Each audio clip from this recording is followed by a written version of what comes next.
నమ శివాయ శ్రీమాత్రే నమః. మిత్రులకి శ్రీభిలాషులకి అలాగే నేను ఇంతగా ఆదరిస్తున్న యూట్యూబ్ ప్రేక్షకులందరికీ కూడా పేరు పేరు ధన్యవాదాలు. మిత్రులరా, మీ అందరికీ పరాదేవత ఎలవెలలా మీతో ఉండి మీ మనోవాంఛ నెరవేర్చాలని మనస్ఫూర్తిగా కోరుకుంటున్నాను. మీ అందరికీ ఈ వినాయక చవితి అద్భుతమైన యోగాన్ని ఇవ్వాలని, చేస్తున్న పనుల్లో విఘ్నాలు తొలగిపోవాలని ఒక తేలికైన అత్యంత ప్రభావవంతమైన ఉపాయాన్ని, తాంత్రిక ఉపాయాన్ని చెప్తున్నాను. మీరు ప్రయత్నపూర్వకంగా ఈ ఉపాయాన్ని చేయండి.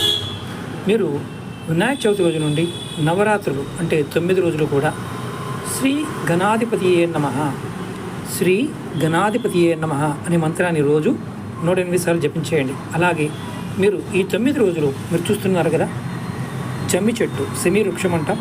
ఈ జమ్మి చెట్టుకు ప్రదక్షిణ చేసి ఈ మంత్ర జపం చేస్తే ధనలాభము, ఆయుష్ వృద్ధి, ఆరోగ్య లాభము, వ్యాపార అభివృద్ధి, మనోవాంఛ పరిస్థితి ఇవన్నీ కలుగుతాయి. ప్రయత్నం చేయండి, ఖచ్చితంగా ఫలితాన్ని పొందుతారు. ఓం